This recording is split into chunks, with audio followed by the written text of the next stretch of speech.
मौन रहने के फायदे और मौन रहने की शक्ति।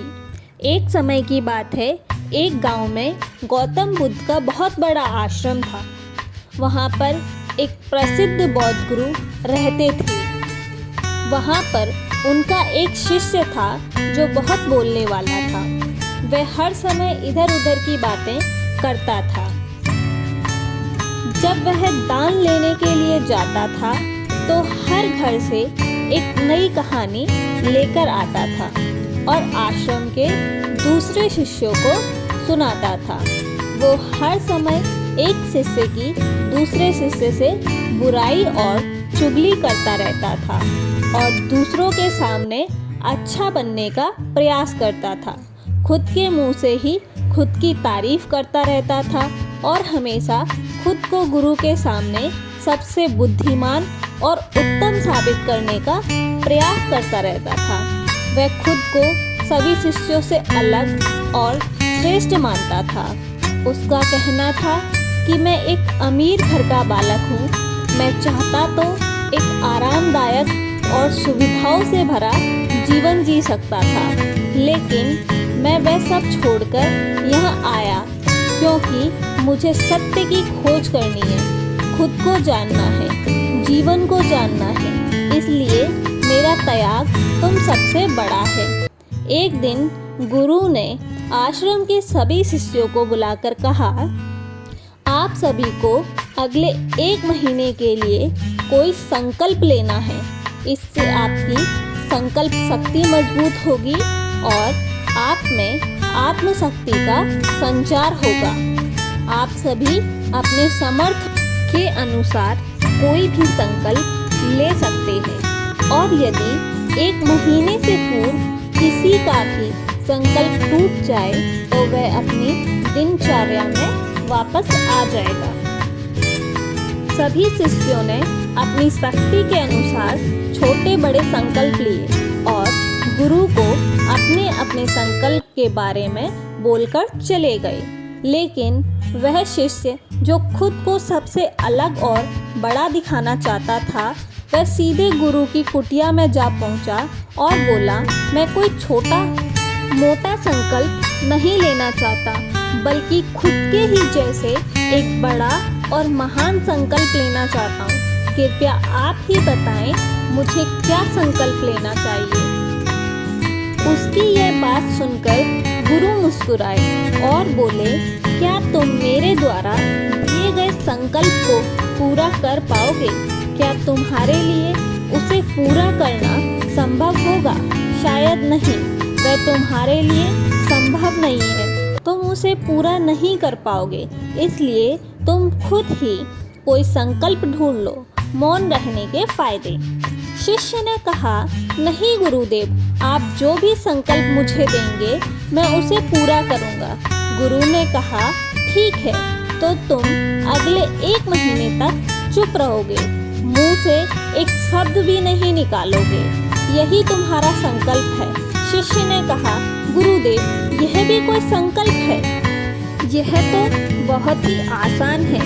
1 महीने तक चुप ही रहना है। आप कोई बड़ा संकल्प दीजिए जो मेरी योग्यता के लायक हो, जिसे पूरा करने में मुझे समस्या हो। गुरुदेव ने कहा, पहले तुम यही संकल्प को पूरा करके दिखाओ, फिर मैं आगे कोई दूसरा संकल्प बताऊंगा। शिष्य ने गुरु की बात मान ली और वह इस समय चुप हो गया और पलटकर कुटिया से बाहर चला गया। पहले उसे चुप रहना बहुत ही आसान लग रहा था। उसने एक दिन तो जैसे तैसे चुप रहकर काट लिया, लेकिन दूसरे दिन से उसके मन में ना बोलने का बोझ बढ़ने लगा। तीसरे दिन उसे भारीपन महसूस होने लगा और चौथे दिन उसके अंदर एक अजीब सी बेचैनी होने लगी, क्योंकि आसपास आश्रम के सभी शिष्य एक दूसरे से बात कर रहे थे। यह देख वह पूरा दिन उदास रहा।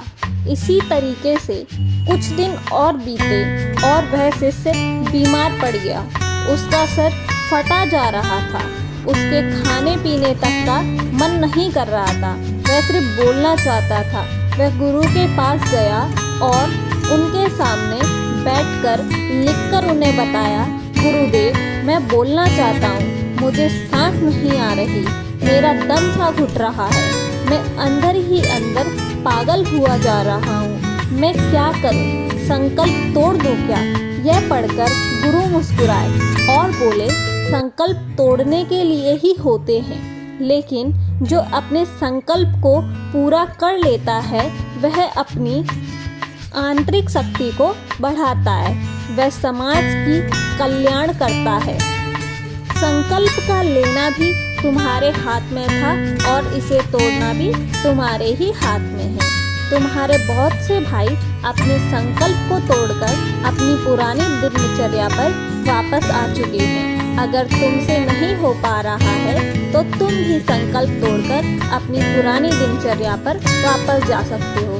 लेकिन याद रहे, अगर आज तुम इस छोटे से संकल्प को नहीं संभाल पा रहे हो तो तुम अपनी बाकी पूरी जिंदगी को कैसे संभाल सकोगे? बाकी फैसला पूरी तरह तुम्हारे हाथों में है। गुरु की यह बात उस शिष्य के दिल में चोट कर गई। वह बिना कुछ बोले वहां से वापस चला गया और खुद को अपनी कुटिया में बंद कर लिया। वह केवल अपने जरूरी कामों के लिए ही कुटिया से बाहर निकलता था, बाकी सारे समय कुटिया के अंदर ही बैठा रहता था। 15 दिन बीत चुके थे और आश्रम के लगभग सभी शिष्यों का संकल्प अब टूट चुका था, लेकिन उसका संकल्प अभी जारी था।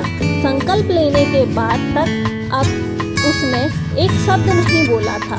सारा आश्रम हैरान था कि इतना बोलने वाला इंसान कैसे चुप हो गया। 15 दिन बीतने के बाद वह दोबारा अपने गुरु के पास आया और लिखकर बताया, गुरुदेव, मैं बाहर से तो चुप हूँ, लेकिन भीतर से बहुत सी आवाज़ें हैं जो बहुत सी चीज़ें, पुकार और शिकायतें मैं अंदर ही अंदर बात करता रहता हूँ।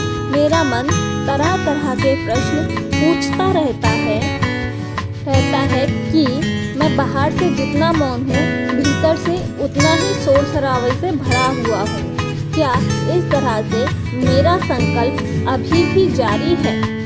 यह सुनकर गुरुदेव कहते हैं कि तुम्हारा संकल्प अभी भी जारी है, लेकिन जब तक यह लोगों की आवाज़ तुम्हारे कानों में गूंजती रहेगी, तुम्हारा मन बोलता रहेगा, क्योंकि इसे तो आदत है बोलने की। तुम भले ही बाहर से चुप रहो, लेकिन तुम अंदर ही अंदर बोलते रहोगे। तुम्हें इन बातों से, इन आवाज़ों से दूर जाना पड़ेगा। शिष्य गुरु को प्रणाम कर वहाँ से चला जाता है और सुबह होते ही अपनी कुटिया छोड़कर जंगल की तरफ चला जाता है। कई दिन बीत जाते हैं, संकल्प का समय भी पूरा हो जाता है, लेकिन शिष्य लौटकर नहीं आया। आश्रम में सभी को डर था कि कहीं उसको जंगली जानवर ने खा ना लिया हो। उसे ढूंढने की बहुत कोशिश की गई, लेकिन वह कहीं नहीं मिला। सभी गुरु भाइयों ने मान लिया था कि उसे जंगली जानवरों ने अपना शिकार बना लिया है, लेकिन गुरु को ऐसा नहीं लगता था। एक दिन आश्रम का एक अन्य शिष्य गुरु के पास आया और बोला, गुरुदेव, हमारे उस अधिक बोलने वाले भाई का क्या हुआ? क्या जानवर ने उसे मार दिया होगा? गुरु ने कहा, हो सकता है कि जानवरों ने उसे अपना शिकार बना लिया हो, लेकिन उसके ना लौटने की एक दूसरी वजह भी हो सकती है। शायद उसे वो मिल गया है जिसके लिए वह गया था। फिर शिष्य ने पूछा, गुरुदेव, क्या ज़्यादा बोलना इतना हानिकारक होता है? गुरु ने कहा, इंसान के जीवन के बहुत सारे दुखों में से एक दुख यह भी है कि वह कभी चुप नहीं रह सकता, हमेशा कुछ ना कुछ बोलता ही रहता है। सिर्फ हमारे बोलने के कारण हमारे आधे से ज़्यादा दुख पैदा होते हैं। परिवार के अधिकतर झगड़ों की वजह हमारा बेमतलब बोलना ही होता है। हम में से कोई भी चुप नहीं रहता और हम बस सामने वाले को चुप कराना चाहते हैं। जो कि हमारे मन में है सब निकाल कर उसके मन में बैठा देना चाहते हैं। उसे समझा देना चाहते हैं कि देख तू गलत है और मैं ही सही हूँ। और इस तरीके से सब एक दूसरे की सारी गलत बातों को ग्रहण कर रहे हैं। इस तरीके से सुनने और सुनाने का यह काम जिंदगी भर यूं ही चलता रहता है। लेकिन इस नासमझी में हम अपना समय, अपना जीवन, अपनी समझ और सबसे महत्वपूर्ण वक्त को खो देते हैं। लेकिन इसके बदले में हमें क्या मिलता है? कुछ नहीं, सब व्यर्थ और बर्बाद हो जाता है। इस पागलपन में हमने क्या खो दिया, इसका एहसास केवल कुछ ही लोगों को है। बाकी लोग जैसे उन्हें अपने आने का पता नहीं, वैसे उन्हें अपने जाने का भी पता नहीं चल पाता। शिष्य ने कहा, फिर तो इसका समाधान होगा। गुरु ने कहा, पूरी जागरूकता के साथ अपने विचारों को देखना ही एकमात्र तरीका है। सारी मानसिक समस्याओं का वर्तमान में रहकर चिंतन करना, जागरूकता के साथ अपना काम करना जिंदगी में चमत्कारिक बदलाव लेकर आता है। उसके बाद वह शिष्य गुरु से अपने प्रश्नों का उत्तर प्राप्त कर उनको प्रणाम करके वहां से चला गया। उस शिष्य को आश्रम छोड़कर गए हुए 3 महीने हो चुके थे, लेकिन उसकी कोई खबर ना थी। तब सभी गुरु भाइयों ने भी उसके वापस लौटने की उम्मीद छोड़ दी थी। लेकिन एक दिन वह आश्रम लौट आता है। उसे देखकर सभी के आश्चर्य और खुशी का ठिकाना ना था। लेकिन अब वह वैसा नहीं था जैसा गया था। वह बिल्कुल बदल चुका था। वह कुछ और था और कुछ ही बनकर वापस आया था। उसके अंदर एक गजब का बदलाव महसूस किया जा रहा था।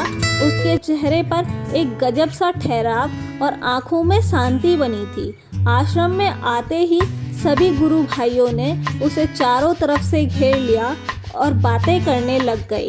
वह भी अपने गुरु भाइयों से बातें करने लगा।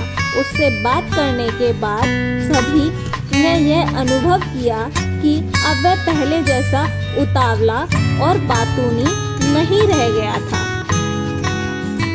उसके मुंह से एक एक शब्द बहुत ही सरल और मधुरता के साथ निकल रहे थे। यह थोड़ी देर तक गुरु भाइयों से बात करने के बाद वह सीधा ही गुरु की तरफ चला गया। उसने गुरु के चरण छुए और कहा, गुरुदेव, क्या मैं अभियान में हूँ? क्या अभी मेरा संकल्प जारी है? गुरु ने कुछ देर तक शिष्य की आंखों में ध्यान से देखा और कहा, हाँ, तुम अभियान में अभी भी हो। तुम्हारे मुंह से एक भी शब्द नहीं निकल रहा है और तुम्हारा संकल्प अभी भी जारी है। शिष्य ने कहा, गुरुदेव, जब मैं आश्रम से गया तो मैं मुंह से चुप था, लेकिन मेरे अंदर बहुत सी आवाज़ें हो रही थी। मन में बहुत से प्रश्न थे और वह बंद नहीं हो रहे थे। तो मैं जंगल में चला गया इस उम्मीद से कि वहाँ मुझे शांति मिलेगी और मेरे मन की बकबक कम हो जाएगी। लेकिन मैं जितना एकांत में जाता गया, मेरे अंदर की आवाज़ें उतनी ही तेज होती गई। मेरे भीतर की पुरानी से पुरानी आवाज़ मुझे सुनाई देने लगी। तब जाकर मैंने महसूस किया कि मैं कितना गलत कर रहा था। जब मैं अपने परिवार वाले दोस्तों को और गुरु भाइयों को बुरा भला कहता था, तो उस समय मुझे लगता था कि मैं कितना सही कर रहा हूँ। जब मैं गुरु भाइयों की एक दूसरे से चुगली करता था और उनका मजाक बनाता था, तब भी मुझे यही लगता था कि मैं उनसे बेहतर हूँ और मैं सही कर रहा हूँ। लेकिन उस दिन मैंने पहली बार महसूस किया कि मैं कितना गलत बोलता था और कितना गलत उन लोगों के साथ करता था। काफ़ी दिनों तक यह सारे शोर और शिकायतें मेरे अंदर चलती रहीं, लेकिन धीरे धीरे करके एक दिन सारी आवाज़ मेरे अंदर से समाप्त हो गई। अब मैं भीतर से भी मौन हो गया। उसी घने जंगल में कोई बोलने वाला नहीं था और भीतर कोई आवाज़ भी नहीं बची थी। और मैं उसी दिन पहली बार मौन का सही अर्थ समझा। मेरे चारों तरफ बहुत ही शांति थी। हालांकि अभी भी कुछ आवाज़ें आ रही थी जो पहले भी आती थी, लेकिन मैं उन्हें उस समय सुन नहीं पाता था। पर अब वह सभी आवाज़ें जो मुझे स्पष्ट रूप से सुनाई दे रही थी वो थी हवा के चलने की आवाज़, चिड़िया के चहचहाने की आवाज़ और पानी के बहने की आवाज़। यह सभी आवाज़ मैंने पहली बार पूरे होशपूर्वक सुनी। अपनी चारों तरफ इतनी शांति मैंने पहले कभी महसूस नहीं की थी। और तो इस शांति को भंग करने के लिए मैंने पहली बार अपने मुंह से कोई शब्द निकाला। मैं चिल्लाया, हे ईश्वर, यह कैसी शांति है? सभी कुछ इतना शांत क्यों है? ऐसा क्या हो गया? लेकिन मेरे चिल्लाने के बाद भी शांति भंग नहीं हुई। सब कुछ पहले जितना ही शांत था, बाहर भी और भीतर भी उतना ही शांत रहा। हे गुरुदेव, मैंने अपने गुरु भाइयों से बात की कि आपसे बात करें। मैं बोल रहा हूँ, मैं चल रहा हूँ, मैं सब कुछ देख रहा हूँ, लेकिन मैं भीतर से एकदम शांत और मौन हूँ। जब मैं खुद भी शोर करना चाहता हूँ तब भी एकांत में ही होता हूँ। अब सब दिखाई पड़ने लगा है और सब कुछ सुनाई भी पड़ने लगा है। गुरु ने कहा, जब तक हम बाहर की तरफ बोलते रहेंगे भीतर अशांति ही रहेगी, लेकिन जिस दिन हम भीतर की तरफ मुड़ जाएंगे तब हमारे मुंह से कुछ भी नहीं निकलेगा। हम शांत हो जाएंगे। दुनिया में जितनी भी बुराइयां हैं ज़्यादातर हमारे बोलने से ही उत्पन्न होती हैं, क्योंकि हम चुप रहना नहीं जानते और हम जितनी ज़रूरत है उससे कई ज़्यादा बोलते हैं।